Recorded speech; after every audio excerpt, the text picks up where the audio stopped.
So it looks like everybody's fully connected now. So welcome to this community engagement session for the Windsor-Essex Regional Community Safety and Wellbeing Plan.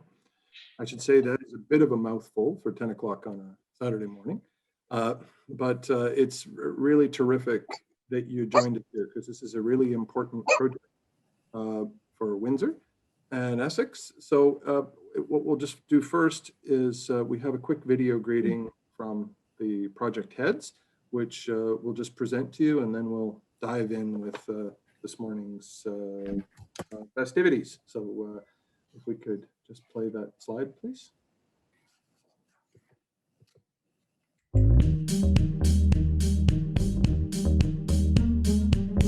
Hello.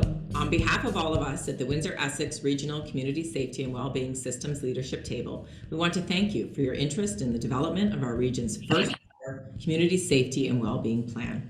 Together, our goal is to build a community where everyone feels safe, has a sense of belonging, has access to services and opportunities, and can have their needs met across the region. We want to hear from you. We want to understand what your priorities and concerns are for the safety and well-being of our community so that we can create a plan to advance the interests of all residents across Windsor and the County of Essex. So please make your voice heard by participating in our online survey, or by registering for one of the virtual public meetings happening in each of the region's 8 municipalities. To get involved, visit us online at CSWB-Windsor-Essex.ca. And thank you from all of us.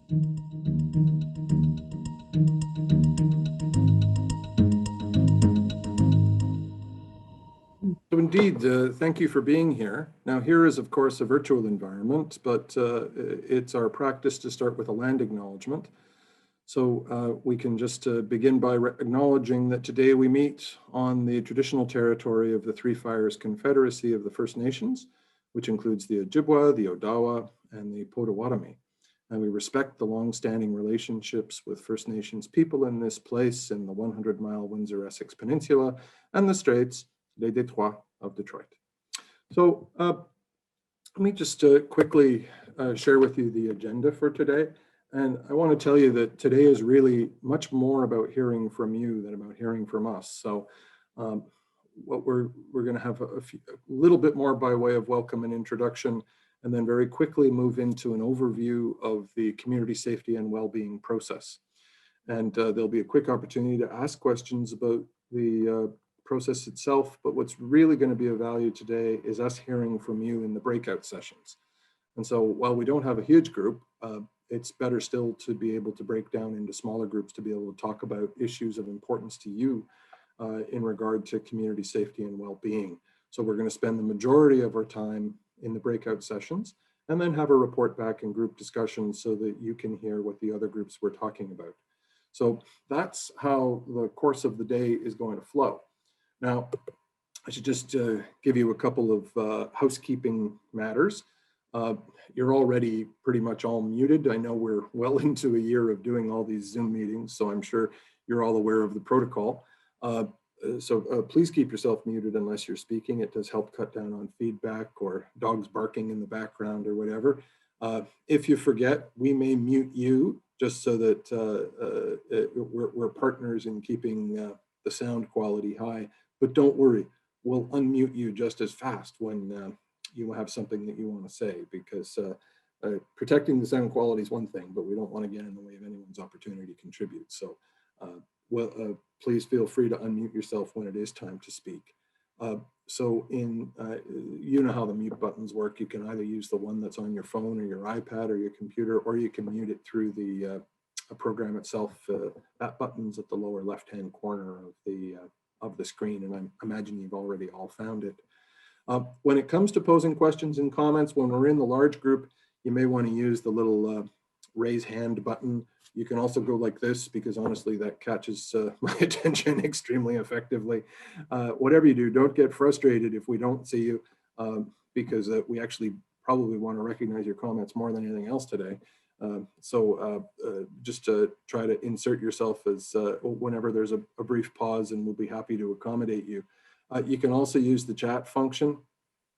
which is, you can see it depicted on the right-hand side of the screen, and it appears in the pretty much dead center of your screen at the bottom. Note that this has got to be this is a community and safety and well-being plan, so it's got to be a safe space for everybody to communicate. So we'll of course be monitoring the discussion and the chats, and reserve the right to delete any comments or remove any participants that are making inappropriate comments. This is something that we have to say, but I don't want to make it sound like we're expecting that to happen, because we know anybody who's been kind enough to devote their time to come talk about their community at 10 o'clock in the morning, probably nothing could be further from their mind, consistent with what we'd all want. So, we've done a great many of these, and I think overwhelmingly everybody's had the same experience, that it's been a great environment and a great opportunity to share important stuff about an important subject. So that's all we're really expecting. Closed captioning is available, and we have a closed captioner here who is, so if you require that service to make it easier for you to follow the meeting, then make sure you let us know by sending a message to CSWB Windsor. Lindsay will answer you and make sure that you get routed to the appropriate room. Similarly, if you have any technical issues, that's how to raise them as well, and we'll get you sorted out in no time. So that's really all there is by way of opening, other than to say it's great to have your cameras on, particularly in the smaller group, but it's up to you. Again, it's whatever makes you feel good or appropriate. We certainly love seeing who's here and being able to interact visually, makes it a more intimate experience. But if that is something you're not comfortable with, the choice is entirely yours. Just do what makes you feel best. The last introductory slide is just to kind of let you know who's here from the team. My name's John Matheson, and I apologize for the apparent out-of-datedness that you can see tracked by hair growth as between the photograph that's there, but I certify that that is in fact me. I'm a partner at Strategy Corp and head of the engagement from our perspective, and I'm here with my colleagues Brian Teefy and Olivia LaHaye. And then from the CSWB, we have Leo Gill, who's the project manager, who I'll introduce more fully in a minute. We also have Michelle Sushio and Lindsay Rive, who I already mentioned, who is looking after the technology end for us. Leo is going to speak to you in just a sec about the introduction to the project. Leo has been leading this project for the better part of a year, working on it pretty much around the clock, building up the fact base and coordinating all the various agencies and people and providing terrific leadership to the team. And what he's going to do now is give you some background on the process, and then you'll have a chance to ask any questions. And then right after that, with a little bit more facts that Olivia will share, we'll dive into the small groups. So over to you, Leo. Thank you, John. Thank you for that introduction. And thank you all for being here today on Saturday morning. We really do appreciate your time and your insights here as well. I like to start off by answering I think one of the most basic questions here, what is community safety and well-being planning? And to start off with that, it's really about creating a collaborative approach to service delivery, and one that's involving multiple sectors and community partners, and is focused on being preventative and proactive, all for the goal of addressing local priorities related to crime and complex social issues. And to do this, municipal and regional leaders have been working with partners across several different fields with the goal of creating a community where everyone feels safe, has a sense of belonging, has access to services and opportunities, and can have their needs met. And something that I like to point out here is that what's kind of vital, what's important about these goals and the approach itself is that it's recognizing that there are factors that influence our feelings of safety and well-being that are beyond the incidence of crime. It can be stigma, it could be discrimination, even a lack of access to resources. And those things should be factored into how we develop this plan. Additionally, the approach is recognizing that for every risk, there's a community strength and asset, and that these should be our starting blocks. We should be building on the great work that's already been completed.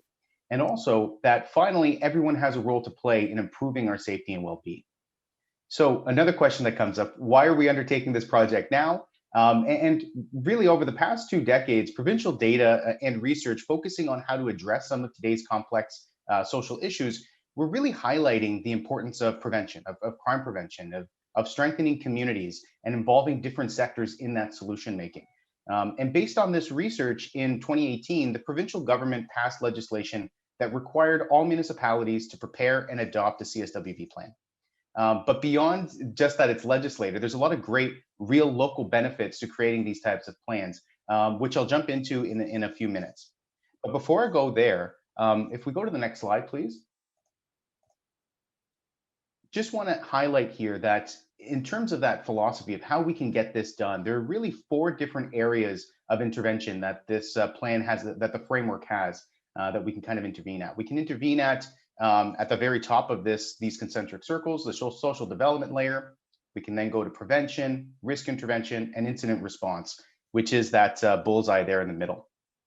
So something that's interesting about this is that commonly when we think of safety interventions, we tend to focus on the center of the bullseye. We focus on the incident itself and tend to approach it from a policing or emergency services perspective. But as I was kind of indicating, research is showing that first responders are being called to issues and situations that are related to well-being that are symptoms of larger challenges or larger issues. Could be a mental health crisis or housing insecurity. And these are issues that first responders can't solve alone. There needs to be more collaborative efforts and partnerships. And so if we move up a layer to risk intervention, it's good to understand that this layer is about reducing harm before it gets to the point of that incident. This type of work is not usually about creating community-wide strategies, and instead is about focusing on providing things like wraparound services to particular people in need, right? The next layer above that, this is where we all come in, is really prevention and proactively identifying and addressing local risks before they escalate. And all community members, groups, and sectors have a role to play at this level. And then finally, at the very top, at that social development layer, this is usually involving longer term investments or strategies to improve larger scale issues like access to income, education, or quality housing, to name a few. And work in this layer involves us looking beyond the incident at the social causes and understanding that those causes need integrated and collective responses. So if I pull all of these concepts together, if instead of starting at the middle there, at the incident, we start at the top layer, at social development, then we can build on protective factors and strengths of our communities. We can emphasize prevention and risk mitigation strategies through things like data, and we can ultimately work to reduce the number of incidents we need to respond to by intervening before challenges become crises. So that's the overall kind of philosophy behind this approach. If we go to the next slide. So with that, there's a number of different ways that we could do that. In our case, our plan is being developed in a joint city-county approach. And so while it's developed through this regional collaboration, we're getting that great regional collaboration, the plan is going to include specific sections or appendices and data profiles for each municipality. And the intent here is to ensure that those local priorities in each municipality are identified and understood. Also, guiding the plan development here are I would call them 2 great teams here. There's the Regional Systems Leadership Table, and then there's the Enhanced Sector Network. The Systems Leadership Table is made up of leaders across multiple sectors like health and mental health, education, community and social services, and law enforcement, to name a few. And they're uniquely positioned to help with better understanding some of the changes that could be made within sectors and across sectors. But also, the Enhanced Sector Network is consisting of frontline staff and members of community organizations and committees that work alongside 8 historically underrepresented communities. And these communities include First Nations or Indigenous peoples, racialized persons, newcomers, youth, seniors, 2S LGBTQ+ folk, accessibility communities, and broader community groups that tend to work alongside individuals with lived experiences of homelessness as well as with substance use. And the goal here in having this type of collaboration and this understanding between both kind of perspectives is to help us narrow the focus of this project and really to help us identify priority risk factors, identify strategies to reduce those risk factors, and then set measurable outcomes to ensure that we are able to know our progress on affecting change on some of those challenges. Next slide, please. And so with that comes, the benefits of this type of a plan. And what we've seen across the province, and one of the major reasons why we're undertaking this, is that there are some great benefits related to enhancing communication across different agencies and organizations within the local sectors. It's really helping to ensure that services are provided to individuals with complex needs, and it increases awareness, coordination, and access to services for community members and vulnerable groups. And all of this is really because we're building upon those existing strengths, resources, and best practices. So we're not trying to reinvent the wheel, but we're trying to improve that collaboration and that integrated approach. Next slide, please. And so just like everything, I think due to COVID, there was a bit of a pause in the project, but we relaunched in June 2020. And since the relaunch, we've been able to develop a current state data report and an interactive asset map, both of which will be made public within the coming weeks. And we were able to then complete different presentations with elected officials of each municipal council. And something that I think is a great piece here too, with the Enhanced Sector Network, we've been able to engage 96 frontline staff and representatives from committees, existing committees and organizations, and we're continuing to engage them as we continue on in this project.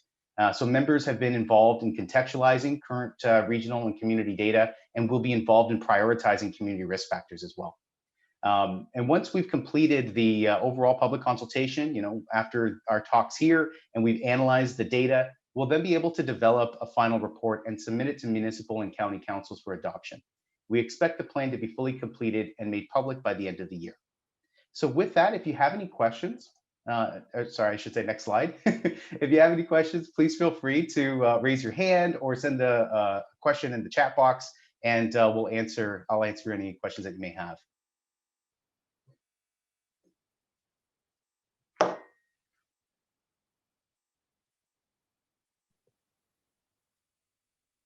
I'm just taking a look. I don't think I see. Oh, Brian, I see your hands raised.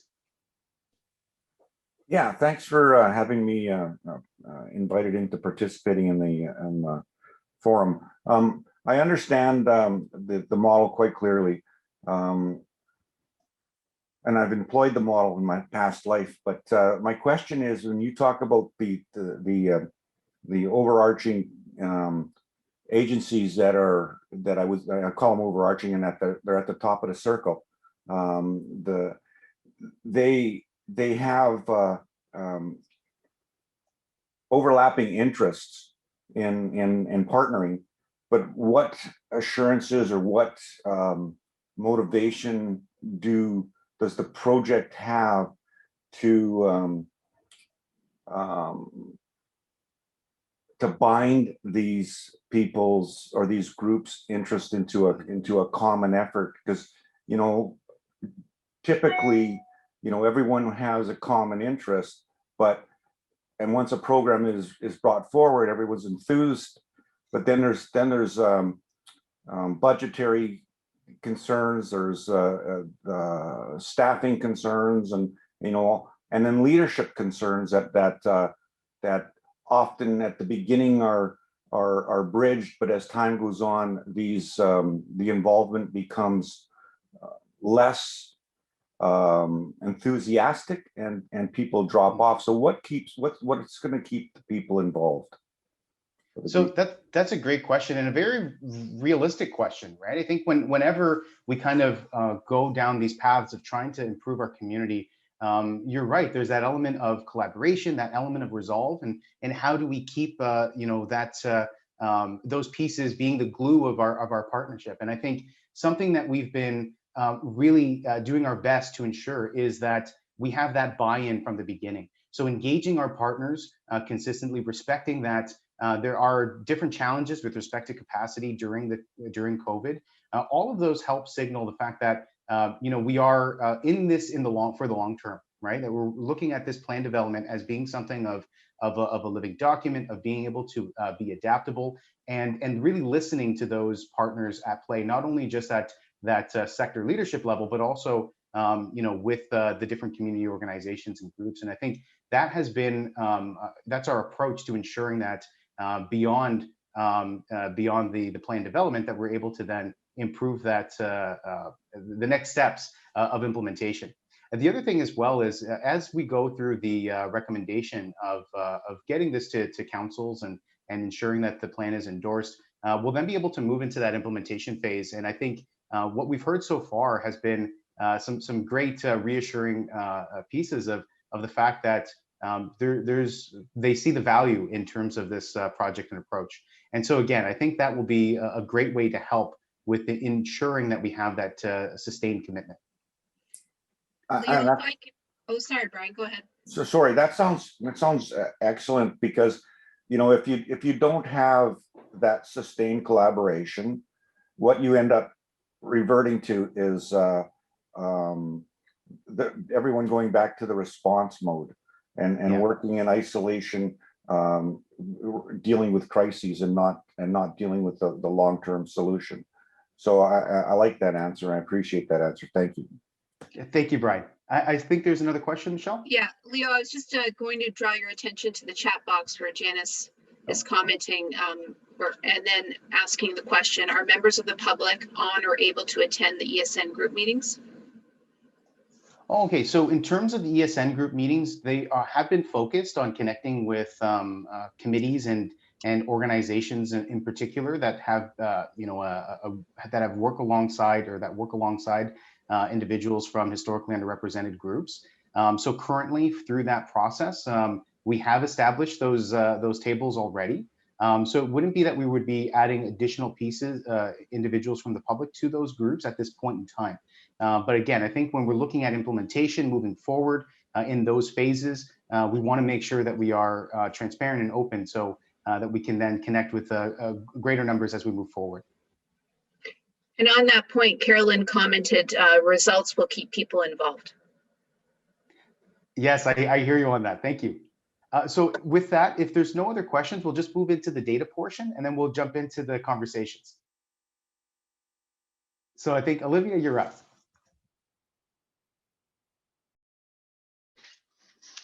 Hi, everyone. So as Leo mentioned, we did a current state report for part of the, as an earlier stage in this project as a way to get a baseline to help us assess safety and well-being in our communities today and identify areas of improvement in the future. We did this using mostly very data-driven report, obviously, using municipality from the municipalities themselves, including housing and financial services data, police services data on things like crime, StatsCan for a number of indicators, and as well as data from the provinces themselves, such as EQAO.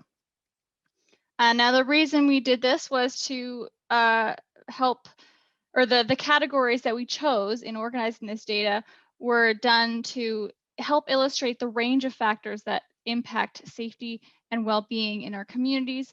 And the types of data that we looked at included not only crime, but also a lot of those social factors that Leo was talking about when we start going outside the target of the bullseye.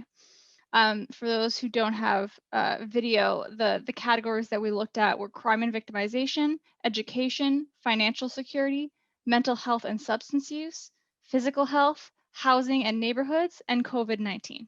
Now, COVID-19 obviously is in there because it was it's a big category in itself, but it also, we acknowledge, impacts all of these other categories.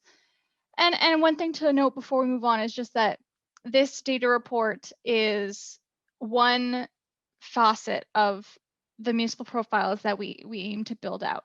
The data is one aspect of the numbers, I should say, is one aspect of the data we hope to collect that will also include things that like these public consultations that help add color and context to what otherwise might just be numbers on a screen. So we move to the next slide. So we do have a municipal perspective for Windsor. Some of the data highlights that we pulled out of our current state report that reflect the City of Windsor. And I'll just highlight again as we get into this that, some of the pitfalls that come when you're looking at just the numbers on a screen are things like, it's a census year. So we're using 2016 census data, which means it's a little dated. Still useful because it gives us a snapshot of where we are or where we were. But it does just help us put everything in context that, this is one piece of the puzzle. So next slide, please. So looking at some of Windsor's highlights, you know, Windsor is the urban center of Windsor-Essex region. The city is the largest and most diverse municipality in the region, and with that comes a lot of unique challenges that other places might not face to the same degree.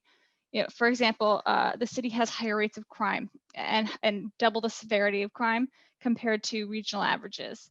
And that has been increasing over the past few years, even though there was a dramatic decrease recently. Educational attainment has been in line with regional averages as of 2016. But residents of the city have lower average household income than regional averages, and child poverty is well above regional averages and was trending upwards as of 2016. Another issue that residents of the city face is that they spend a larger portion of their income on shelter costs than regional averages, and more people rent than own their homes. Last but not least, you know, something that's been an issue across Canada, but Windsor has seen its own fair share of trauma here, is the city has more opioid-related deaths than the rest of the county. And it's definitely been a real focus of the city in recent years. The city's strategic vision includes a lot of things that do target community safety and well-being specifically. This is not an inclusive list. There are many other strategies and priorities that are in the strategic vision, but these are some that we pulled out that respect community safety and well-being in particular. Attracting and creating new jobs by diversifying the economy and leveraging partnerships across sectors. Strengthening neighborhoods to ensure they are safe and alleviate poverty. Celebrating Windsor's multicultural identity, and supporting a diverse population's unique needs. So with that said, this is a snapshot of Windsor, but we want to get your perspectives on Windsor. So we will move into the breakout group. So next slide, please. So we do have a breakout activity planned with some discussion questions for everyone to go through. Everyone's been assigned randomly to facilitation groups, each of which is assigned a host from the team that John introduced at the beginning of the meeting. And we'll go through about 5 questions, and we should have, I think, 45 minutes to do that. So the host will ensure that everyone is able to contribute. That's our job. And also to make sure that we get through all the questions that we have for you guys. So we'll be there to help moderate the discussion, but you know, we hope with the small groups that it's easy to have a nice back and forth conversation with everyone. After the activity, we'll return to the group. And everyone in the different groups can share the highlights that we discussed so that people can hear what all the groups are talking about. A couple of reminders about, you know, unmuting yourself. In these smaller groups, it is easier to just have a pretty open dialogue. So you can raise your hand if you wish, but generally, you know, we work in a, you know, either called on or speak up, and we hope that, you know, we're all able to work together to not interrupt each other when possible. And you're also free to use the chat function if you wish as well. So with that, I think I've covered everything. So we'll go into our breakout groups, and we will see you all back in the main group soon. Don't forget to click join if you see the instructions pop up, and we'll see you all soon.